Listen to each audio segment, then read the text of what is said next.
All right, we are live back with the Andre Duke Show with Carter Smith. Carter, how you doing? Man, I've been better. Nothing upsets me more than when technology doesn't work. I tell you what, man, I'm sorry anybody that was thinking about tuning in. We're a couple minutes late right now, and my headphones wouldn't connect to my computer. I had to restart my computer. Dude, I lose my shit. Like, I don't know if you've ever seen that Bill Burr stand up where they're like, whenever you put something together, like if you're gonna build a new cabinet or whatever, like losing your shit is part of it. I'm losing my shit over here right now because I can't get these goddamn headphones to connect to the goddamn computer.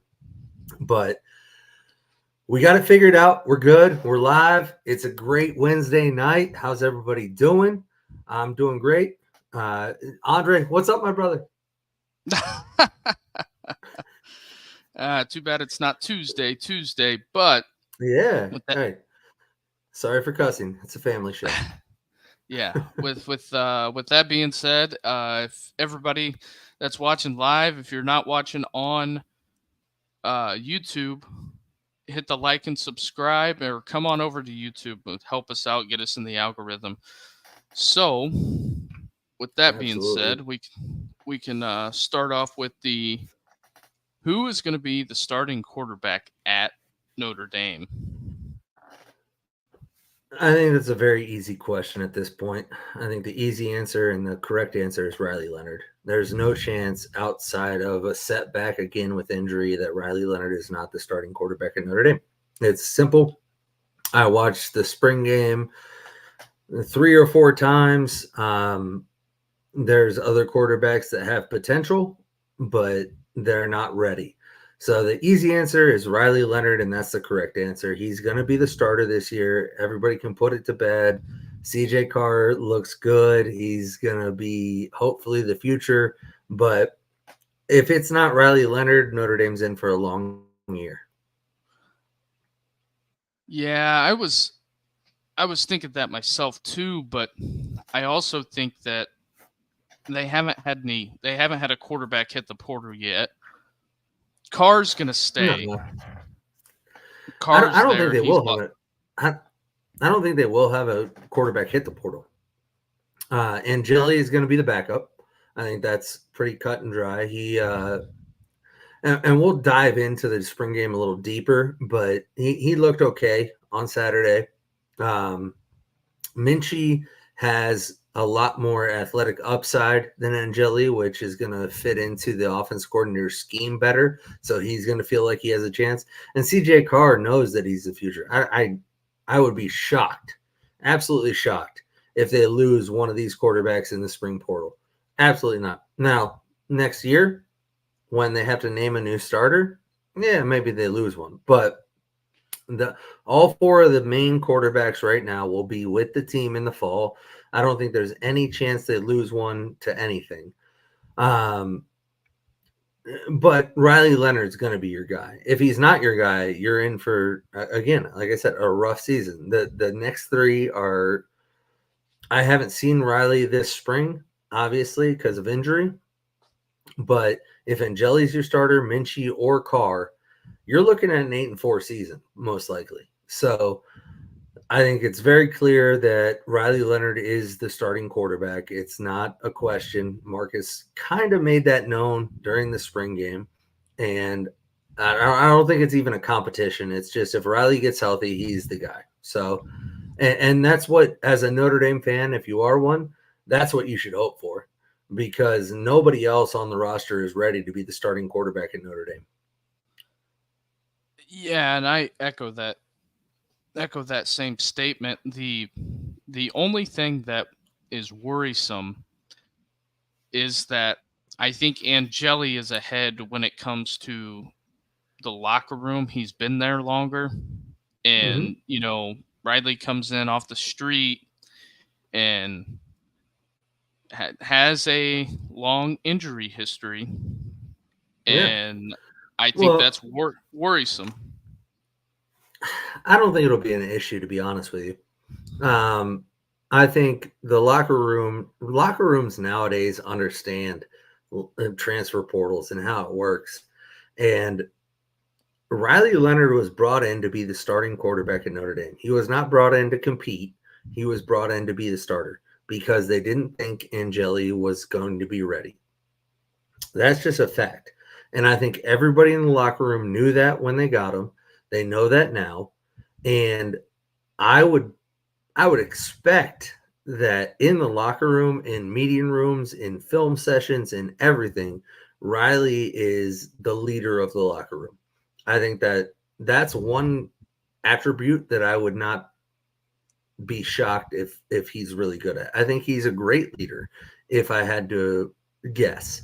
Again, I don't know. I haven't met the guy. I have no idea. He could be, but I think most of the players on that team know that Riley Leonard is the best option for them to succeed this year. And while they like Angeli and they think he could be good, they understand that he's young, he's unproven. Riley Leonard has a more proven track record. Riley Leonard has a better arm talent, better skill set. I mean, when you watch the spring game, I was watching the spring game hoping to see a quarterback really separate themselves from the other three because I knew I wasn't going to see Riley Leonard, but I was hoping to see one of them separate the others, and I didn't see that. I saw some good throws by each quarterback. I mean, CJ Carr might have looked the best of all three, which he's a true freshman. There's an absolute 0% chance that he starts this year. But Riley Leonard, or not Riley, Minchie, both looked mediocre. They had great moments. Minchie's biggest thing for him is that he is more of a Jaden Daniels type, which fits in with the offense coordinator. But his ball placement was god awful. I mean, it was bad. His accuracy is bad. And Angeli's accuracy wasn't great. He made a couple really good throws. But overall, their ball placement isn't there. Their arm strength is fine. I'm not worried about that. They read the defense. They make the right throws. But if you can't put it on a dude, especially a dude that's 6'7", I mean, that's a big body to miss. Right. And so I look at those throws and I'm like, all right, you just need a little more time to develop that accuracy, to develop into what you're going to be. And Riley Leonard, I believe, I haven't seen it in the spring. I hardly saw it last year. He only played 7 games. But I believe the biggest difference is going to be the ball placement and the accuracy. And they are going to play a quarterback that they feel comfortable won't make a big mistake. Yeah, and that's something going forward. Like last year in the Louisville game, Sam Hartman turned it over, and Marcus being a defensive guy, I think they're going to lean on the run. And Estime, last year had over 200 carries, and those carries got to go somewhere. And yeah, which I think I got to be honest. After watching the spring game, running back is one of the least concerning positions on the field. I mean, Jeremiah Love looked like a dude, and he is going to take the lion's share of that estimated carries. I mean, he got plenty of carries last year, not 210, obviously, but between him, Price, and then Jabrian Payne, I mean, Jabrian Payne looked really good in that game, and he's looked good all spring. I'm telling you. The only concern I have is running back is the least concerning position on the offense for me. Those guys, every single one of them, including Aeneas Williams, they all look great. I mean, they all look like guys that can play. And if you have 4 running backs that can play, you're good. Even if one of them gets hurt, even if 2 of them gets hurt at that point. I mean, they looked like legitimate running backs that can get the job done. And I think Jeremiah Love is going to be your home run hitter. He's going to be your main back. But between Price, Payne, and Williams, you're going to have plenty of spellbacks, plenty of guys that'll come in and get carries. I mean, they played 4 running backs last year. They're going to do the same thing this year. And And they're going to lean on that running game. That running game, again, is going to be the focal point of the offense because I don't think Riley Leonard is a lighted on fire quarterback. He's not a CJ Stroud. He's not a Caleb Williams. He's not going to do the things that you need to do to be a game changing quarterback. I think Riley Leonard is going to be a very serviceable quarterback and a very good quarterback. And that's that with this offense, the way it's designed, that's really all you need. and don't turn it over and stay Mm-hmm. healthy. It's the only thing that concerns me with Jeremiah Love is I think he needs if he's going to get the lion's share of the carries, I think he could bulk up a little bit. That is, if anything, that would be concerning. Yeah, I mean he's like 6 foot 195 or something like that. Like yeah, he can put a little weight on, but I think I think they got enough guys that are a little bit bigger that short yardage situations. If you really need a bigger body, you have that. But the thing that he does really well, his vision's incredible. His ability to bounce it outside, and he runs between the tackles really well. I think if it's 4th and 2, maybe you put in one of the other guys that's a little thicker. But I am not worried about the run game at all. After watching that spring game 3, 4 times, that's the least of my worries on this team. And I think with Riley being a big dude, I think they're going to go, maybe the JT Barrett, Urban Meyer QB power on Yeah, short yard, absolutely. Mm-hmm. or or Absolutely. He'll be a part of the run game as long as he's healthy. They're gonna have to worry about that ankle for the first 6 weeks at least. And so I think that's gonna be something you see where maybe it's 4th and 2 and you might call a read option QB power. And week 1 against Texas A&M, I think they might be a little hesitant to call that with him just coming off the surgeries, and they had to replace the screw they put in his ankle the first time wasn't working, so they had to replace it with another screw, and that's a setback. So I don't know if you'll get the running ability out of Riley Leonard that you expected, at least initially. But I agree. I think they'll lean on that later in the year, especially against the Florida States and the USCs of the year when it's a little bit later.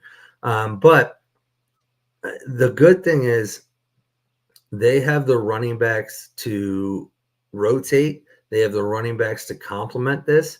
So again, I go back. Their running game is going to be fine. I guarantee you, their running game is going to be fine.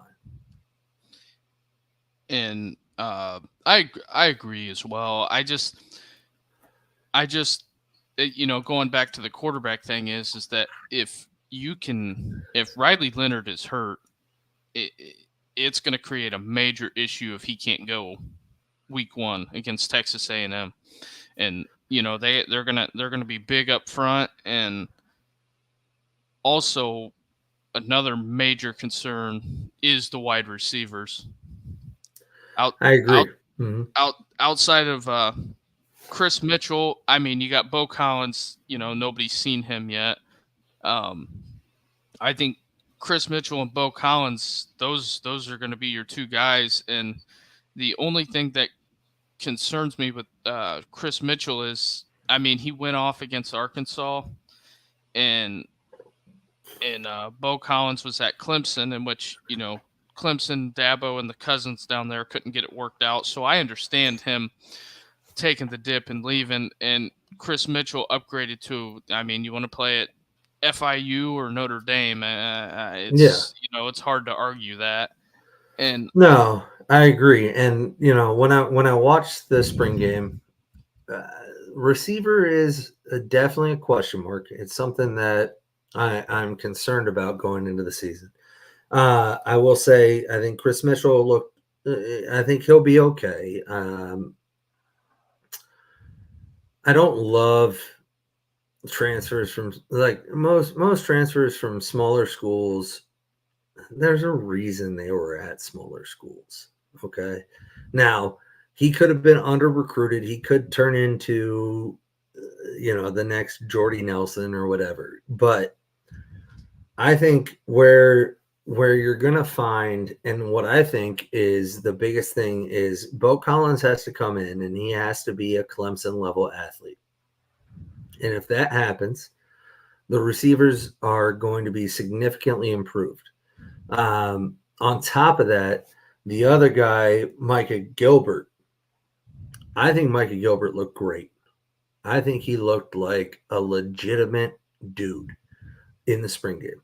Now, I don't put a whole lot of weight into spring games. I understand he was going against second team, or, it was blue gold, so they split it. But he's a true freshman. He's going to be a true freshman. So I don't think Micah Gilbert's going to lead the team in receiving this year or anything like that. But they do have some dudes. I think Micah Gilbert could be a really good one. I think Bo Collins could be a really good one. And I think Chris Mitchell will be serviceable. Outside of that, you have Greathouse, which he looked okay in the spring game. I'm not sold on him. He'll be all right. Jordan Faison's been focused on lacrosse all spring, so I don't put a lot of weight into what he did in the spring game. But the receiver room is, I hate to say it but I think it's going to be a pretty typical Notre Dame receiver room. They'll have, some guys that can do some things, but they're not going to have game breakers. I think Micah Gilbert could turn into a game breaker. I think he could be really good. I think he's too young to do that right now. The good thing you do have is the tight end room is excellent. Obviously got Mitchell Evans. He's going to be a solid option, but I really like Eli Reardon. I think Reardon is going to be a really good tight end. What I saw out of him in the spring game, he's big, he's strong, he's athletic. I think he's and typical of Notre Dame to have a tight end that's going to be kind of their game breaker. I think Eli Reardon could be somebody that's like a Tyler Eifert type of guy, even bigger, but I think that's where they're going to lean on. They're going to lean on the run game. They're going to lean on the tight ends, and then they're going to hope that their receivers can get open enough to be serviceable. Right, and another kid that's in that receiver room, Caleb KK Smith. Even though he's still a young guy, wow, he's going to be a sophomore. It's the biggest thing that I seen on his tape, because I went back and obviously watching the spring game and um, the high school tape, is there's the biggest thing that I seen overall with the receivers is not a lot of releases, not a lot of throwing your eyes outside, not a lot of snapping your routes off. It was just kind of, let's see if we could run by them. And talking about receivers, that really irritates me. Yeah. So, with the young guys at least, we look at Chris Mitchell, Greathouse, Bo Collins. Those guys are older guys. If they haven't been developed yet, they still could get developed, but it's not looking good. With the young guys, especially the guys, like, you have to understand, when you recruit a receiver, I'll tell you right now, Marvin Harrison Jr., who's probably going to be the number one receiver off the board this year, was not great at creating separation. He was just exceptional at his ball skills and being able to be a technical route runner. Now, these guys are not Marvin Harrison Jr. They're not even close to the caliber of that. So you have to develop them. You have to get them to a point where they learn how to create separation. And with young kids like KK Smith, like Micah Gilbert, like those type of receivers, they have athleticism. They've built their entire career on just being a better athlete than the guy they're going against. I mean, when you're in high school, you're most likely the best receiver on the field or the best athlete on the field. If you're getting recruited by Notre Dame, Ohio State, Alabama, Georgia, you're used to just being better than everybody. And when you get to college, that playing field levels. So now you have to learn how to use that athleticism, use that skill set to create separation at the wide receiver position. And so it's going to come down to if the wide receivers coach at Notre Dame can develop these players to get separation, because separation at the college level, even more so at the NFL level, is not about how athletic you are.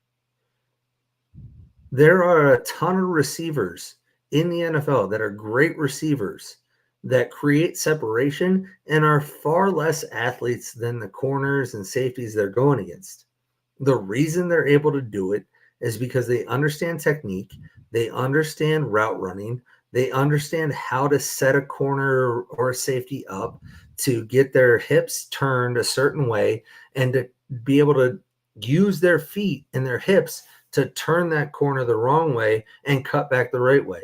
And so if you can learn how to do that and use your athleticism and your skill set and make it technical enough that you can use it, you can become a great receiver that separates from coverage. It all comes down to coaching at that point. And with the young guys, I don't know. I haven't seen enough to know if they'll be able to do that. I think Micah Gilbert has the skill set to do it. I think KK Smith has an opportunity. And I think the receivers coach at Notre Dame is really good. So I think there's that opportunity. But if I'm just looking at raw talent on talent, the wide receiver room is not a strong suit for Notre Dame this year. I think it has the opportunity to in the future. I just think they're really young. Like they're actually really talented guys are very young. Right, and I think getting open is going to be their biggest problem. I think catching the ball in traffic is also going to be an issue, and it for me a lot of it just depends upon how well they're coached going into fall camp and how much the guys retain and actually put that on film to move it forward. Well, And yeah, absolutely. You saw it. Micah Gilbert's first throw in the spring game, he dropped. Now, am I going to hold that against him? Absolutely not. no, It's his first time in Notre Dame Stadium with a crowd. I get it. It's a lot. But I don't love to see it. So, I mean, hopefully that's not a problem. But I did see a lot out of the wide receivers this spring game that made me hopeful that they could be a core that is a benefit to the team as opposed to a detriment. I think they have a lot of talent. It's just going to come down to coaching and scheme. That's all. I mean, they have the athletes at wide receiver to turn them into legitimate weapons. It's just a matter of if they do or not. And it's going to come down to coaching, scheme, and obviously quarterback play. right. And moving on to the next position group would be the offensive line. What are your thoughts on that? So the reason I rewatched the spring game 3 times was because I really wanted to focus on the offensive line. Obviously, the interior of the offensive line is returning starters, at least at guard and guard.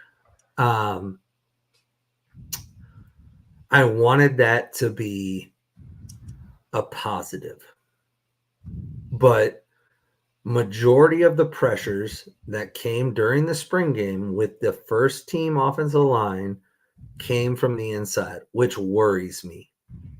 If your returning starters are the guys giving up pressure, I'm a little concerned. Um, I think the offensive line play. So I'll break it down in two parts. I think the offensive line at on the run game was really good. I think they can run block very well. I think they did a great job of that, which is it makes sense. That's what they've been taught to do. That's what the focus has been. But their pass blocking is an issue. Their tackle play is subpar, very subpar in the pass game. And with returning starters at guard, their guard play is even more concerning because those guys should be leaps and bounds above the tackles that are just now fitting in, and they weren't. I think that's a huge problem. If you can't get the offensive line play right for this team, it's gonna be tough. I mean, Texas A&M is going to put out some dudes on defensive line, and their front seven is not going to mess around. They're going to be very well coached on defense, and I'm worried about it. Honestly, I think the offensive line might be the biggest question mark or issue for Notre Dame this year.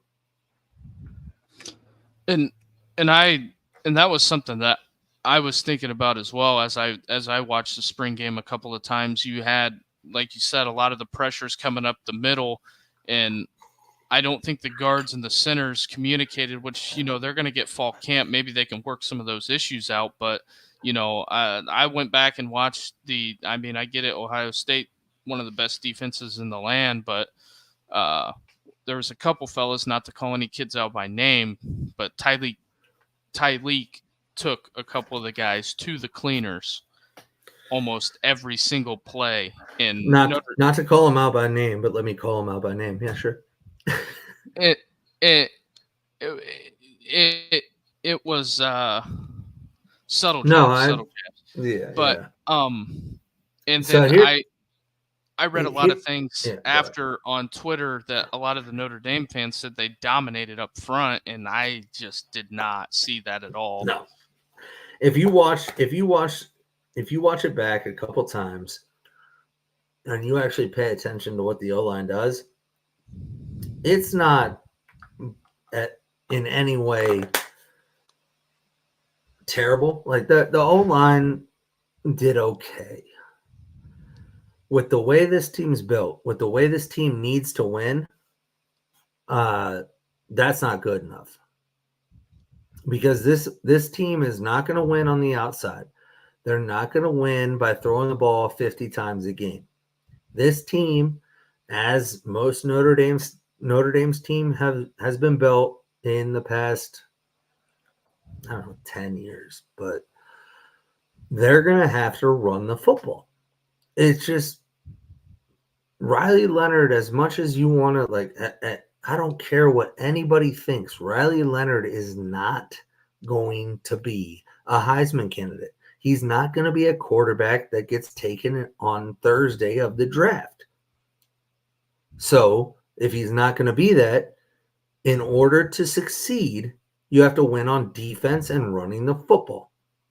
Now, the good news is the defense looked exceptional. The defense for Notre Dame looked absolutely exceptional. I think that might be the best or a top 5 defense in the country this year. So, good news on the other side, your offensive line is blocking one of the best defensive lines in college football, I think. So, most weeks they're not going to have to deal with that. So hopefully they're a little better. But if you want to go to the playoff, and if I'm being honest, as a Notre Dame person, and if you're a Notre Dame fan, I don't think going to the playoff is really the goal. I think that's the expectation. So if you want to go to the playoff and win a game or two and make the Final Four, your offensive line is going to have to significantly improve. Because when you go up against a team like Ohio State, a team, if Michigan gets there, their defense line is great. I mean, there's going to be great defensive lines. There's going to be great front sevens that you have to face that are going to be similar to what you faced in practice. The good news is Notre Dame is going to face that in practice every day. So their offensive line should get better.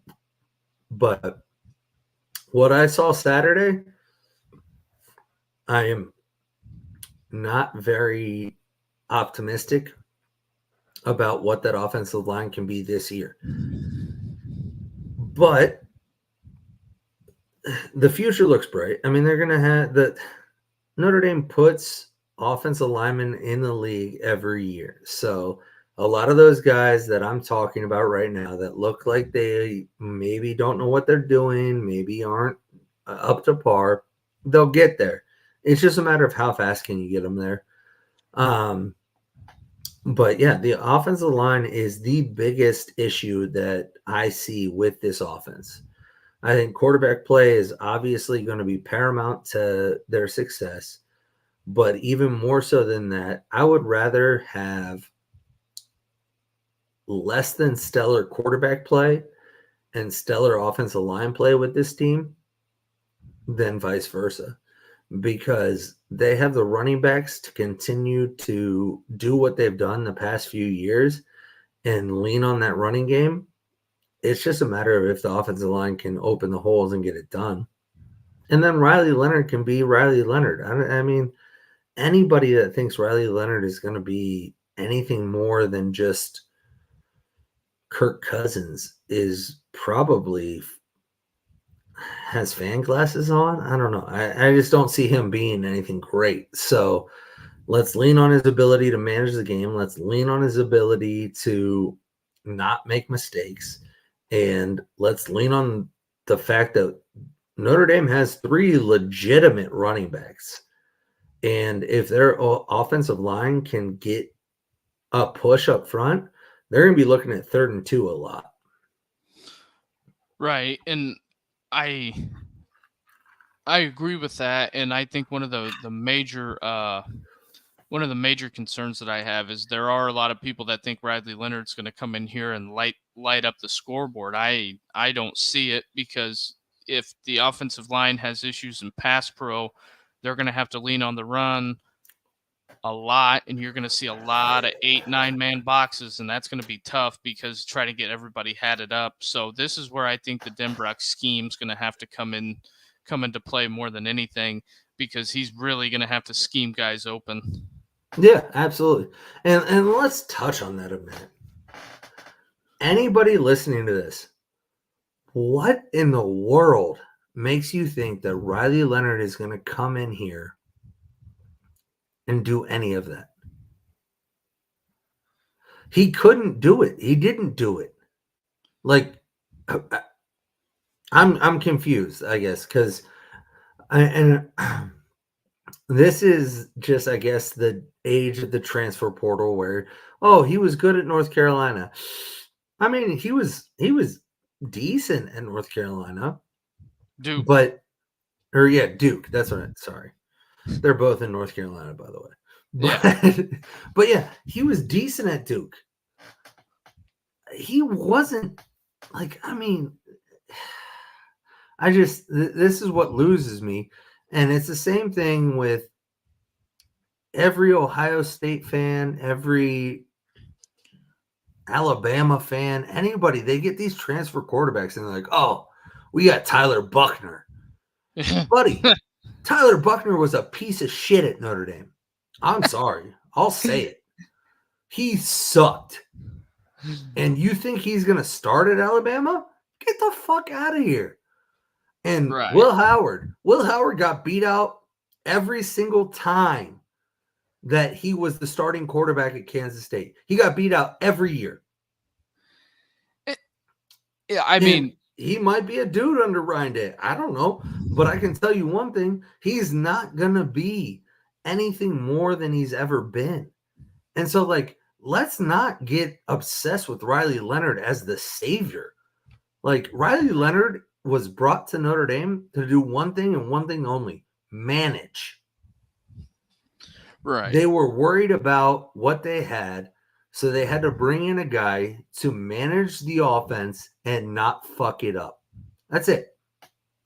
That's the same thing Ohio State did with Will Howard. And if Will Howard's the starter, it's the same thing he's going to do. He's going to manage the talent, he's going to manage the offense, and he's going to try his best not to fuck it up.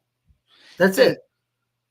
and I think that comes down to a lot of people don't understand or realize the difference between what makes a guy an NFL quarterback or a guy that played quarterback in college, because they kept bringing up the numbers from last year. For Denbrock, and you had Jaden Daniels running your offense. That is a Mm-hmm. huge difference between Jaden Daniels and Riley Leonard. Huge, absolutely massive. Probably one of the biggest differences in the history of anything. But I have a question, and I don't know the answer to this. So I'm going to ask it and preface it with I don't know the answer. How many quarterbacks have transferred to a school for 1 year and been good? Like not even great, just good. The only transfer I can really think of that was monumental. Jalen Hurts, maybe was that only 1 year? Yeah, I think it was. Hurts, Caleb Williams going to SC. No, he was there for 2 years. That doesn't Yeah, that count. is right. And you can't put Justin Fields in there because he was at Ohio State for 2 years. But Mm-hmm. yeah, there's a lot of people that cover and watch and have massive followings that are upbeat and Hey, I'm not saying Riley Leonard can't be a good quarterback. That's not what I'm saying. What I'm saying is if you expect a transfer quarterback to come in and completely change your program or completely change your offense, but it just doesn't happen. Like, look at every 1 year transfer that there has ever been outside of Jalen Hurts. Jalen Hurts is the anomaly, but Caleb Williams, 2 years. Bo Nix, 2, 3 years, maybe. I don't even know. That guy played like 7 years. yeah. Michael Penix, 2 years.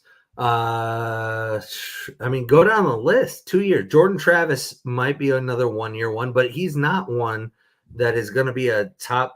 He's not going to be a first round pick. So I just that's what like I don't think people get so attached to these transfers, and they're like, oh, this is going to change our program, and at the quarterback position specifically, that's not how that works. A No. 1 year guy, that's not how that works. I mean, Sam Hartman didn't change Notre Dame. No. I don't think Will Howard's going to change Ohio State.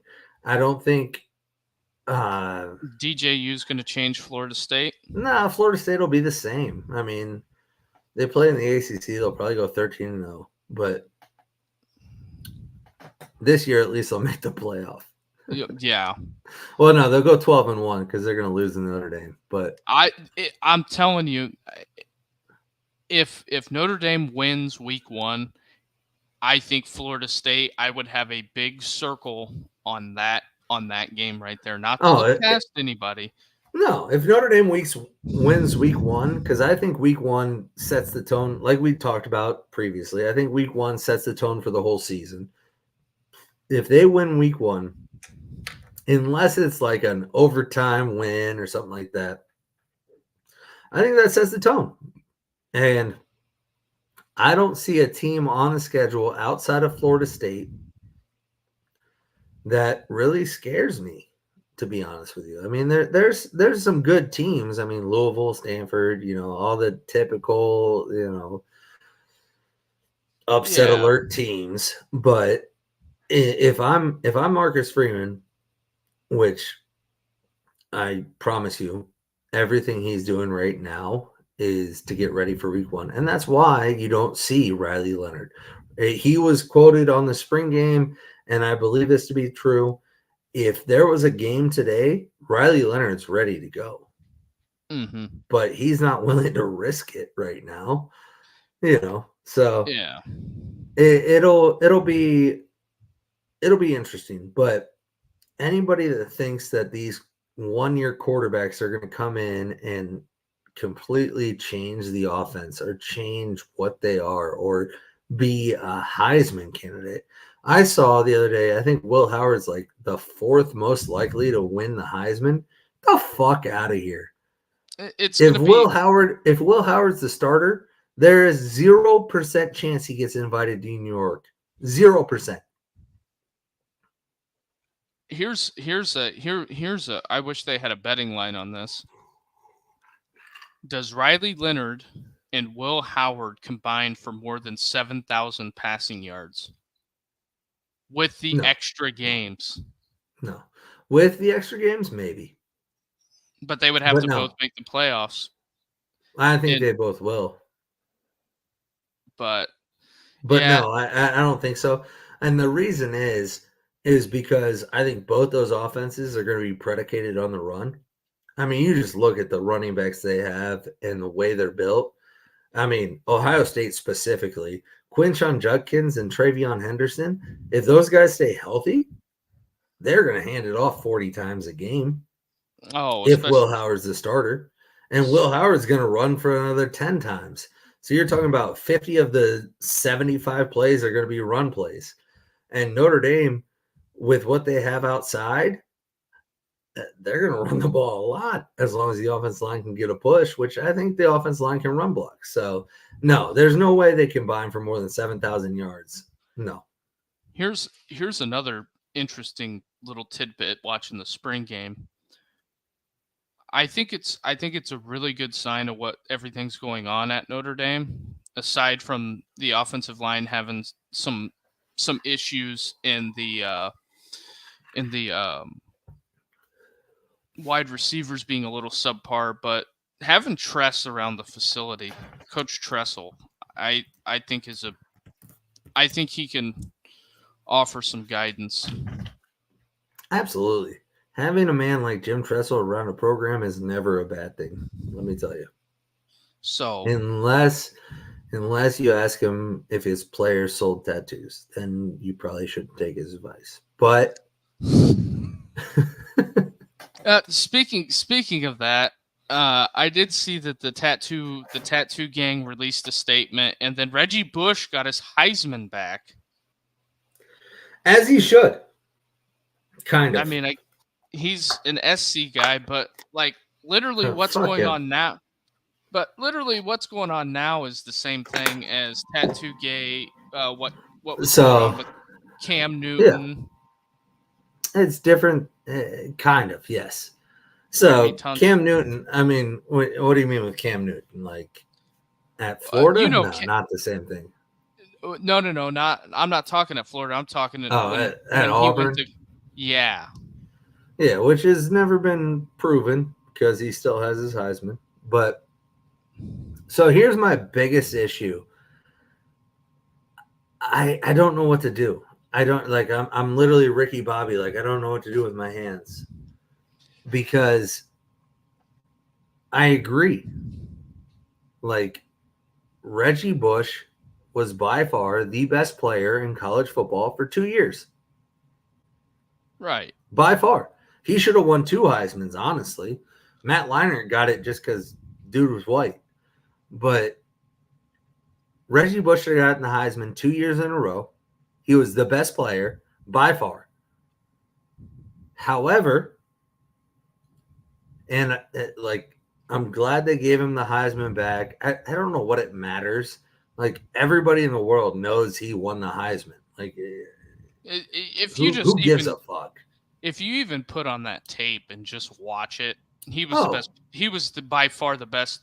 He's probably by far. outside of my top three college football players of all time. Is probably Reggie Bush, Percy Harvin, and Ted Ginn Jr. As far as being Outside of your top three? Who the fuck are your top three?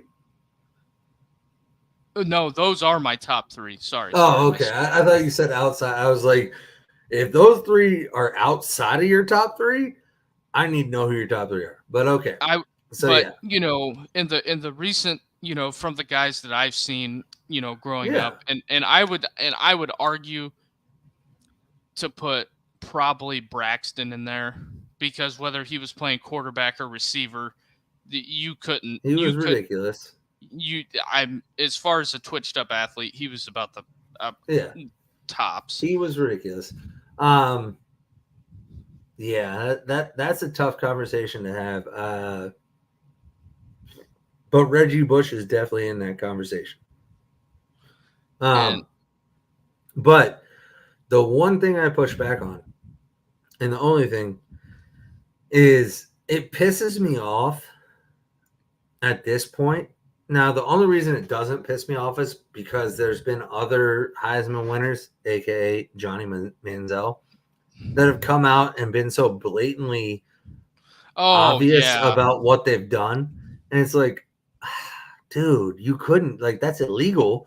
Like, and they didn't take his Heisman. So, like, okay, give him his Heisman. But the thing is, when you sign up to play college football, either back then, now, whenever it was, there is a set of rules. And there still is now. Now, the rules are a lot different now than they were then. However, when he signed up to play college football, when he signed on the dotted line to go to USC, he knew what the rules were. yeah,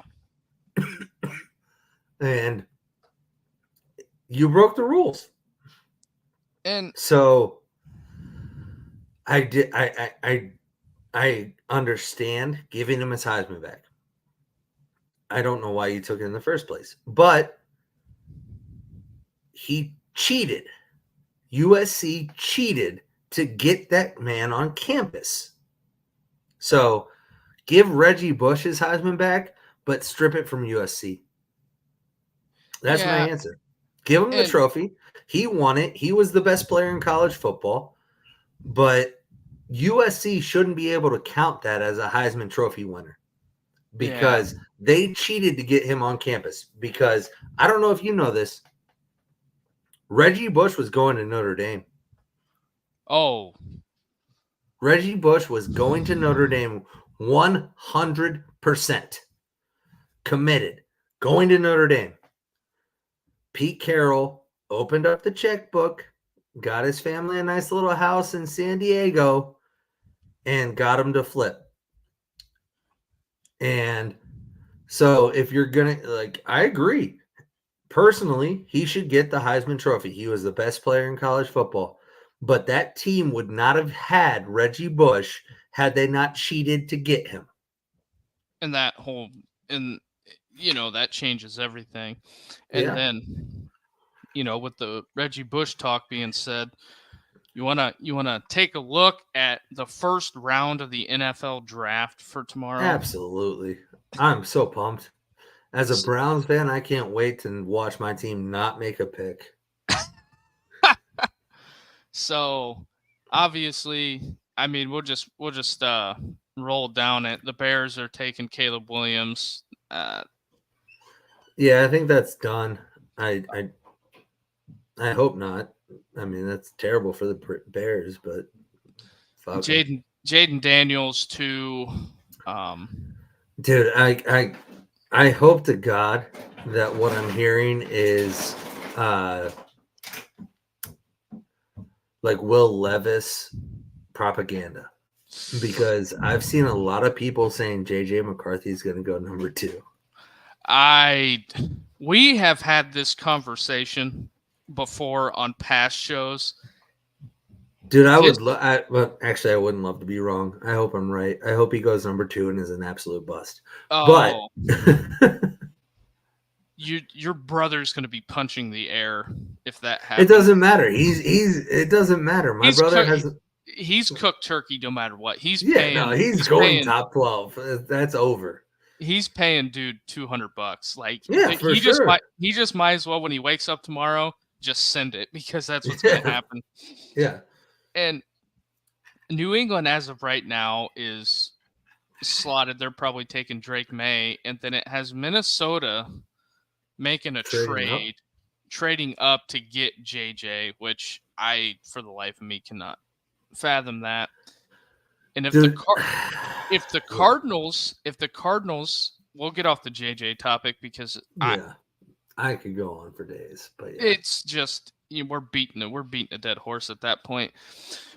But here's an interesting, or it gets interesting for me, is they got Marv to the Chargers What, at 6? at 5. Oh yeah, because Cardinals at 4, so they'll trade back to the Vikings is what they said. Okay.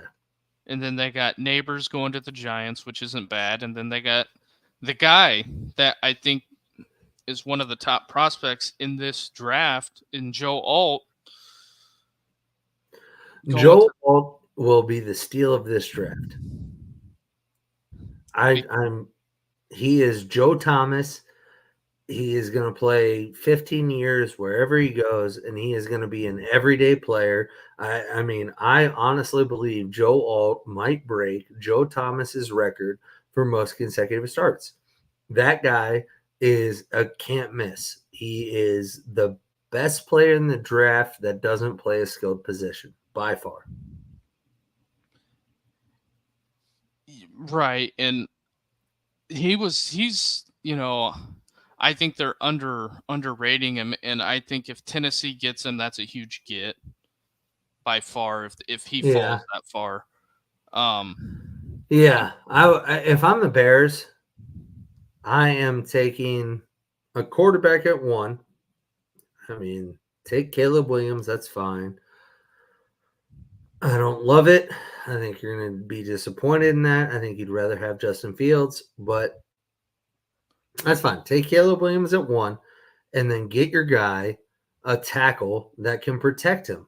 So if I'm the Bears, I'm getting Joe Alt and Caleb Williams no matter what. I'm Sonny whatever from draft day, and it's Vontae Mack no matter what. I just pulled it up. Their number 9 pick, they got them taking Dallas Turner out of Alabama. If they stay at 9, but look at what the Texans did last year. Right, and Nick Caserio did a hell of a job, and I think it's a tough get at that point to try to get in the top 5. But then again, I don't know. Harbaugh, he's an absolute weirdo. He might deal future picks to be able to pick twice in the first round this year. I heard that he's going to trade Herbert. That's what CTESPN is. Hey, AB is on one now. Now he ain't wrong very often. I mean, he's wrong a lot, but he's been on a generational heater, I will say. By I'm just saying. Listen, if Harbaugh believes as much in JJ McCarthy as he claimed to believe, he would do it. So do it. Trade up to 2. Trade up to 2 and take JJ McCarthy. Do it. And then set the San Diego Chargers back 20 years. LA Chargers, but yeah, whatever. Fuck them. One of the last things that Antonio Brown in his Twitter account put out today was the Colts and Patriots making a deal for the Colts to trade into the top 3 and take in Marv. No. I can't see it because I don't think Indy has the assets to do it, and I think they have way more holes because they just re-signed Pittman to a long-term extension. It wouldn't make 100% any sense. 100% that will not happen. The Patriots will never do a deal with the Colts. Like, never.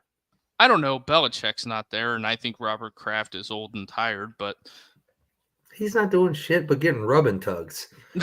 Yeah. Like, Kraft has nothing to do with it. But no, they 100% they will not do a deal with the Colts. Never. That will never happen. 100% not to give Marvin Harrison Jr. to him. Like, no. Now, if they can trade a spot down and let somebody take Marv ahead of them, because I don't think they really want Marv because they have nobody to throw the ball to Marv for the next 10 years, they'll trade down. But it won't be to the Colts. It won't be to the Bills. It won't be to the Dolphins. It won't be to anybody within the division or anybody they view as a threat. It'll be to an NFC team. Right. One of the last things that I guess we can, start wrapping up is, are the Broncos really going to draft Bo Nix at 12? Yes. No, not at 12. No. That's what this mock No. draft I'm looking at says. The Broncos, Bo No, Nix absolutely 12. not. No. Because Nope. this is going to be a wild draft if you have 4 or 5 quarterbacks selected in the first round. I think there'll be 4, maybe 5. I heard some dude say today that there'll be 6. You're just this is the problem with the NFL. Who's going to be the 6th guy? Because the 2 guys that I don't think will get drafted are in the first round are Bo Nix and Michael Penix. Yeah, they're saying both of them will get drafted in the first round. No, this is the problem with NFL draft prep. There are 3 consensus first round picks, which is Caleb Williams, Caleb, Jaden Daniels, and Drake May. Those are consensus first round picks. Now, people will reach for them because they need a quarterback so bad, so they'll all go top 10. But, dude, I don't think I'm going to be wrong on this, but if I am, roast me. But J.J. McCarthy is this year's Will Levis. Right. And Bo Nix and Michael Penix are far down the list. There's nobody in 15 through 32 that is going to take a quarterback at that point, especially those quarterbacks. Now, if Jaden Daniels or Drake May falls to 15, 17, 20, they'll take them. But they're not going to take one of these guys that they don't even know is going to be good at that level. Like, this is just silly season. Right. Everybody is so hung up on quarterbacks. Oh, there's going to be 6 quarterbacks taken in the first round. No, the fuck there's not. Nobody in their right mind is taking Bo Nix in the first round. I'm sorry. No, there's only one person I've seen saying he's a first rounder, and that's Johnny Manziel. So if he's your fucking guru, well, I would think you would go to Johnny Football for various other things, autographs. Yeah. How to find good cocaine in Las Vegas? I'm going to Johnny. Yeah. So, but how to play quarterback in the NFL? Definitely not. That dude never watched a single second of film. He doesn't even know what football is. Right. Get out of here. So I would say if Penix and Bo Nix are drafted in the first round tomorrow, that is the be all end all of draft silly season, and these NFL personnel people, I don't know what they're doing, but if that happens, the teams that take Penix and Bo Nix in the first round, because I could be wrong, but I'm not, because I could be right. Okay. But if they take Penix and Bo Nix in the first round, those franchises are going to be picking top 10 for the next 3 years. Right. And the teams that they're projected to is Penix to Vegas, but I don't necessarily know if I would trust that, because I don't really know who's running the show out there. And then the Broncos for Bo Nix at 12. And I Listen, could. the Broncos have quite possibly the worst quarterback room in the history of the NFL right now. You're out on Zach Wilson. I've been out on Zach Wilson since before he was drafted. So yeah, I'm out. but that goes back to my point. Zach Wilson is JJ McCarthy. I'm not disagreeing. For me, I find the Broncos to trade for Zach Wilson after ditching Russ just a very bizarre move. Just eh, It's desperate. They're desperate. John Elway is desperate to prove that he can find a quarterback, and he's never done it. all So right. he's desperate. But So bottom line is, I can promise you this: Drake May, Jaden Daniels, and Caleb Williams will go in the first round. Outside of that, I think you're going to see quarterbacks slip because I think JJ McCarthy is far below those three. And if he's not, I think you're going to see a lot of scouts propping him up, and he's probably going to be a bust. I don't see anything on film that says he's going to be good. So I I I I know the Steelers are not going to draft a quarterback, but what I am saying is I think for the NFL it will be for NFL scouting departments that they draft the bottom three quarterbacks in the first round, and that goes to show you what it is. But Richie put this comment up, and then we can wrap this thing up. yep.